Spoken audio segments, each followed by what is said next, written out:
30 मार्च को आरंभ हुआ वह सप्ताह उसके जीवन का सबसे महत्वपूर्ण और अपूर्व सप्ताह बन गया।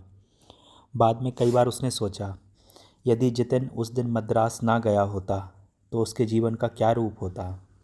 क्या मधुकर मात्र एक मधुर लघु परिचय बनकर रह जाता। उसका वह स्निग्ध चुम्बन मात्र स्मृति जो मस्तिष्क के कोने में कोई पड़ी रहती और कभी कभी किसी अज्ञात क्षण अपनी याद दिला जाती, वैसे ही जैसे बचपन की अनगिनत विशृंखलित स्मृतियां वहीं बिखरी पड़ी हैं। नन्ही हथेली पर वर्षा की बूंद का पावस स्पर्श, गीले बालों पर ग्रीष्म की तेज हवा की दुलार, गड्ड-मड्ड भीड़ के कोलाहल बीच परिचित की पुकार का सहाय। उसका यही विश्वास रहा है कि मधुकर ने उसे खोजा अवश्य, पर मिली वह संयोग के कारण ही। यदि जितिन उस दिन मद्रास ना जाता तो यह कुछ नहीं होता। उसने मधुकर से भी कहा। असंभव, उसने दृढ़ स्वर में प्रतिवाद किया। बिल्कुल गलत, यह होता ही, आज नहीं तो कल, ऐसे नहीं तो किसी और तरह। एक बार जब मैं और तुम एक दूसरे से मिल लिए तो कोई ताकत हमें अलग नहीं रख सकती थी। हम एक दूसरे के हैं, एक दूसरे के लिए हैं। जितिन का होना महज एक स्थिति है जो हमें बदल डालनी है। पता नहीं जितिन को कैसा लगेगा, मनीषा ने कहा। यह तुम्हारी समस्या है। मैं तो सिर्फ इतना जानता हूँ कि मैं तुमसे प्यार करता हूँ, तुमसे विवाह करना चाहता हूँ और बर्दाश्त नहीं कर सकता कि कोई दूसरा आदमी तुम्हारे पास आए। कहते कहते उसकी आंखें भग के जल उठीं। पर वह आदमी मेरा पति है, उसने म्लान सी हंसी हंसकर कहा। होगा, मधुकर ने कहा और उसे बाहों में समेट लिया। नहीं, उसने प्रतिवाद किया, ऐसे कोई बात नहीं हो सकती। ठीक है, उसने उसे छोड़कर कहा। आओ आमने सामने 2 कुर्सियों पर बैठकर इस मसले को तय करें। बीच में गोल मेज़ भी चाहिए। Please Madhukar, please. क्या मजाक मत करो। अच्छा नहीं करता, तुम ही इस मीटिंग को चलाओ। मेरी समझ में नहीं आता मैं क्या करूं। मधुकर चुप रहा। मनीषा ने कहा। क्या? तुमने जवाब नहीं दिया? इसका जवाब मेरे पास नहीं है। मैं तुम्हें यह नहीं बतला सकता कि तुम क्या करो। बतला सकता हूँ तो सिर्फ यह कि मैं क्या कर सकता हूँ, मैं क्या चाहता हूँ। फिर निर्णय तुम्हारे हाथ में है। मनीषा चुप रही। बतलाऊँ? हाँ, मैं तुमसे विवाह करना चाहता हूँ। यदि तुम्हारे पति तलाक देने को राज़ी हो जाएं तो। ना हो तो भी ठीक है, हम वैसे ही साथ रह सकते हैं यदि तुम्हें आपत्ति ना हो तो। तुम्हारे और मेरे घर वाले क्या कहेंगे? ठीक कह नहीं सकता, पर अनुमान लगा सकता हूँ। फिर? उसके लिए मेरा एक सुझाव है। क्या? हम उनसे पूछने ही ना जाएं कि वे क्या चाहते हैं। ना चाहते हुए भी मनीषा हंस दी। सबसे कटकर रह लोगे? उसने पूछा। नहीं। तब? मैं अपने को किसी से काटूंगा ही नहीं। जो काटेंगे वही जोड़ने को भी फिक्र करेंगे। यूनिवर्सिटी वाले क्या कहेंगे? मेरा सिर, मधुकर झल्ला कर बोला। अजीब कूड़ मग्ज हो। मनीषा चुप रही। देखो मनीषा, ये सब बेकार की बातें हैं और तुम जानती हो कि ये बेकार है। काम की बात सिर्फ एक है, तुम जितिन को चाहती हो या मुझे। इतना भी नहीं जानते? बस फिर तुम्हें चुनना होगा। चाहे आज चुनो, चाहे कल, चाहे परसों। नहीं, परसों तक इंतज़ार कौन करेगा? बस इतनी जल्दी सब्र टूट जाएगा? मनीषा ने हंसकर कहा। सब्र तो खैर टूटेगा ही, पर अगर तुम चाहो तो आज नहीं अगले साल भी निर्णय ले सकती हो। मैं बेसब्री से तुम्हारा इंतज़ार करता रहूँगा, पर निर्णय फिर भी वहीं का वहीं रहेगा और तुम्ही को लेना पड़ेगा। तो मुझे पहले क्यों नहीं मिले? मनीषा ने कहा। तुम्हें शादी करने की इतनी जल्दी क्या पड़ी थी? मधुकर ने कहा। पता नहीं कैसे मैं यह अरेंज्ड मैरिज कर बैठी। अब सोचकर एकदम असंभव लगता है। तब ठीक है, तोड़ दो। पर इसमें जितिन को कोई दोष नहीं है। विवाह मैंने अपनी मर्जी से किया था।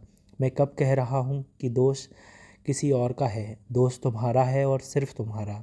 पहला यह है कि जितिन से विवाह किया और दूसरा यह है कि मुझे अपने प्रेम में फंसाया। मैंने फंसाया? और क्या? वाह, तुम ही तो। मधुकर हंस पड़ा, बोला।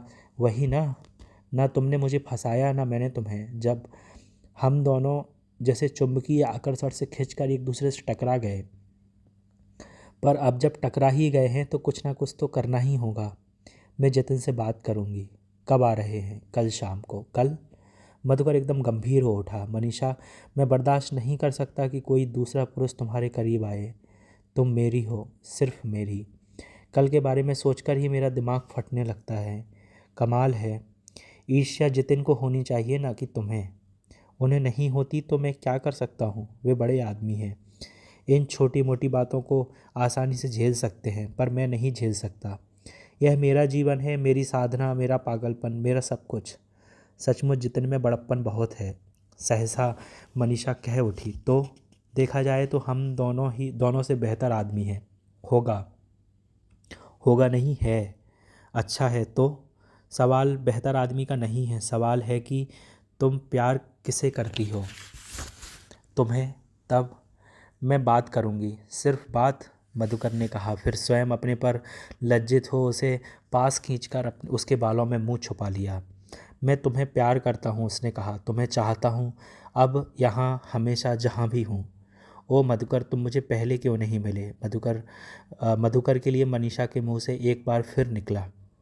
क्योंकि अब मिलना था, मधुकर ने कहा और धीमे से उसकी बरौनियाँ चूम लीं। फिर पलकें, मुदी आँखें, नाक की नुकीली चढ़ाई, गालों की गोलाई, ठोड़ी की ढलाई, होठों के कोने और उसके होंठ फिसलते रहे। मनीषा को लगा मधुकर को उसकी देह के एक एक पोर से प्यार है, उसकी भावना के एक एक उतार चढ़ाव से लगाव है, और यह प्यार उसे जीवन में पहली बार मिला है। जितिन को गए 6 दिन बीत चले थे और पिछले 5 दिनों की तरह आज भी वह उसके साथ उसके घर पर थी। जितिन के जाने के अगले दिन ही उसने अपने को मधुकर के साथ इन कमरों में अकेले पाया था और समझा था कि उसके जीवन का सबसे स्वाभाविक क्षण है। जितिन के साथ भी एक दिन उसने अपने कमरे को एक कमरे में अकेले पाया था और समझ में नहीं आया था कि यह इतना अस्वाभाविक क्यों है। उनका प्रेम करना ही नहीं,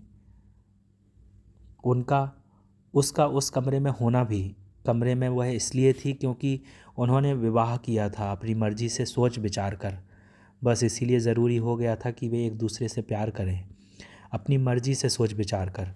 और सचमुच सब कुछ खूब सोच विचार कर होता गया था, पर मधुकर के साथ वह उतना ही अनायास लगा जितना एक के बाद एक सीढ़ी चढ़ने पर होता है। यह मेरा घर है, मधुकर ने कमरा खोलकर उसे दिखाया था। यह YAMCA है, आश्चर्य से उसने पूछा। YMCA? वह ठठाकर हंस पड़ा। बुद्धू, YMCA में मैं तुम्हें ले जाता तो अब तक ना जाने कितनी दीवारें गिर चुकी होती हैं। जानती हो वहाँ लोगों ने कब से औरत नहीं देखी। तुम ही तो कह रहे थे तुम YMCA में रहते हो। वह नाराज़ होकर बोली। रहता था, अब खोज खाज कर यह घर लिया है। कल आकर सामान जमा गया था। कैसा है? अच्छा है, पर यह सामान जमा हुआ है क्या? मधुकर ने इधर उधर बिखरे सामान पर नज़र डाली, बोला। खास लगता तो नहीं। मनीषा जोर से हंस दी। एकदम भड़भूजे की दुकान लगता है, उसने कहा। तब खड़ी खीखी क्या कर रही हो? जमा दो ना। कहाँ से शुरू करूँ? यह किताबें कबाड़ी को बेचनी हैं, उसने कमरे के एक सिरे से दूसरे तक बिखरी किताबों को दिखाकर कहा। कबाड़ी को भला क्यों देनी होती हैं? मेरे काम की हैं। इन्हें ऐसे ही पढ़ते हो? तो क्या करूं इनका? अलमारी में नहीं रख सकते?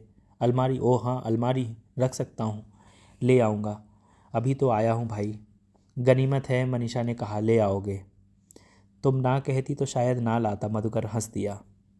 तब तक ज़मीन पर ही एक किनारे लगा दें। क्या फ़ायदा 2-2 बार मेहनत करने का। चलो एक बात तो पक्की तौर पर पता चल गई, मनीषा ने कहा। क्या? तुम्हारी शादी नहीं हुई। क्यों? शादी होने से क्या होता है?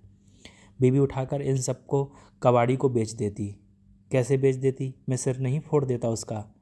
क्या? नहीं, उसने फौरन हाथ जोड़ दिए। नहीं फोड़ता। अब छोड़ो भी यह चिक चिक। इन किताबों के किस्से मैं यह बतलाना तो भूल ही गया कि यह बैठक है। वह कैसे? मनीषा ने मासूमियत से पूछा। कैसे क्या? वह 2 कुर्सियां रखी हुई दिखलाई नहीं देती? ओह हाँ, बैठें? नहीं, अंदर एक और कमरा है, वह भी देख लो। वहाँ क्या है? उसने डरी आवाज़ में पूछा। पलंग, मधुकर ने दहाड़ कर कहा और उसका हाथ पकड़कर उसे अंदर ले गया। पलंग है कहाँ? अंदर पहुंचकर मनीषा ने पूछा। यहाँ तो कपड़े ही कपड़े नज़र आ रहे हैं। वाकई पलंग पर अस्त व्यस्त कपड़ों का ढेर लगा हुआ था। ज़्यादा मीन मेख मत निकालो, यह तुम्हारा आलीशान बंगला नहीं है। ज़रा हाथ पांव हिलाकर कपड़े हटाओ, अभी दिखलाई दे जाएगा। अरे यहाँ तो अलमारी भी है। हाँ है। तब चलो इसी में रखवाओ, कहकर मधुकर ने एक झपेट में तमाम कपड़े समेटे और अलमारी में ठूंस दिए। बस हो गया? हतप्रभ मनीषा बोली। यह ऐसे ही रखे जाएंगे? मैं पागल हूँ, एकदम पागल, मधुकर बोला। इतने साल आराम से रहा, कभी किसी औरत को घर में नहीं घुसने दिया। अब इस उम्र में किस पागलपन में आकर इस औरत को यहाँ ले आया। जब से आई है नुक्स ही निकाले जा रही है। तब लाए क्यों? कहा ना मैं पागल हूँ, एकदम पागल मनीषा, सचमुच मैं पागल हूँ। उसने उसके सामने आकर उसके कंधों पर अपने हाथ रख दिए। धीमे से उसकी नाक चूम कर बोला, हूँ ना? हाँ, मनीषा ने कहा। नाक पर भी भला कोई चूमता है? क्यों? नाक भी तो मनीषा है और मैं मनीषा से प्यार करता हूँ। एक बार उसने झुककर ठोड़ी का गदगदा चूम लिया, फिर उसके होंठ फिसलते रहे और मनीषा को लगा जीवन में पहली बार किसी ने उसे प्यार किया है। उसके पोर पोर को, कण कण को, उसके प्राण के रोम रोम को, उसकी हंसी और उसकी रुलाई को, उसके विचार को वह खड़ी थी और मकड़ी के धागे सा महीन भावना का जाला उसके चारों ओर बुना जा रहा था। जानबूझकर वह उनके बीच खड़ी थी और जाले में फंसती जा रही थी। धागा इतना महीन था कि एक झटके में उसे तोड़कर कभी भी बाहर निकला जा सकता था, पर वह निकलना चाहती ही कहाँ थी। वह चाहती थी धागा खिंचे, उसके चारों ओर लिपटे, खींचे और फिर लिपट जाए। फिर एक क्षण वह आया जब वह भूल गई कि उस स्थूल काया की अपनी भी कुछ मांगे हैं। जो जो मिलता गया वह मंत्र मुग्ध सी ग्रहण करती चली गई। विलास और प्रहर्ष अनुभव किया, भावना की धरोहर मानकर। लहराती पतंग समान उसकी देह धरती से उठकर बादलों में बिचर आई, और जब लौटी तो इतनी स्नेह स्निग्ध की डोर कट जाने पर भी हवा में लहराती रही। यह सब इसलिए हुआ क्योंकि आज उसके होठों पर सम्मोहित दबाव होठों का नहीं, मधुकर का था। उसके वक्ष पर उन्मत्त स्पर्श उंगलियों का नहीं, मधुकर का था। उसके शरीर को आलोड़ित करता रोमांचित शरीर मधुकर का था, किसी पुरुष का नहीं। वहाँ था तो केवल मधुकर, और कोई नहीं, मनीषा भी नहीं। जीवन में पहली बार वह अपने को भूल सकी थी। केवल शरीर से ही नहीं, मन मस्तिष्क से भी वह नहीं थी, और किसी तरह इसी ना होने में पूर्ण भी थी। जो हुआ वह पहाड़ी नदी के नीचे उतरकर मैदानी नदी के विस्तार में समन्वित होने के समान अनुक्रमिक और पूर्ण था। उसके अस्तित्व का मिट जाना तक इतना सहज और स्वाभाविक था कि उसे कोई ठेस नहीं पहुंची। विस्फोट का वह आकस्मिक क्षण आया ही नहीं जो उसे चौंका कर जगा देता और मनीषा को याद दिला देता। जो शेष रहा था वह था बस मधुकर, कम से कम मनीषा के लिए।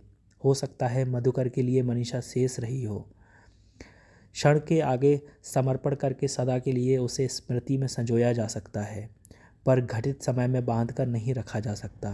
क्षण गुजर गया और मनीषा का अहम लौट आया।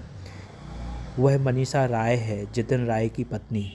जितिन और उसके बीच का रिश्ता केवल उससे ताल्लुक़ रखता है, मधुकर से नहीं। वह रिश्ता उसका अपना बनाया हुआ है, आत्मघाती, तीसरी मंजिल से नीचे लगाई गई छलांग की तरह पूर्व आयोजित। उसे तोड़ने से पहले जितिन से बात करनी होगी। वह इस रिश्ते से मुंह नहीं मोड़ सकती, ना स्वार्थी समान जितिन की अनुमति के साथ या उसके बिना उसे तोड़े अवश्य सकती है। एक चीज़ थी जो उसके धर्माभिमानी दंभ को बनाए रखने में उसकी सहायता कर रही थी, और वह थी मद्रास जाते समय की जितिन की वह हंसी, जब उसने कहा था मधुकर ज़रूरत से ज़्यादा भावुक है। यानी प्रेम केवल एक छिछोरी भावुकता है जिसमें वह स्वयं सर्वथा बरी है। तब यदि मनीषा ने भी मधुकर समान अपलवस्कीय भावुकता हो तो उस जैसा परिपक्व और दंभी इंसान उसके साथ रहना चाहे ही क्यों। ठीक है, ना रहे, उसे मुक्त कर दे।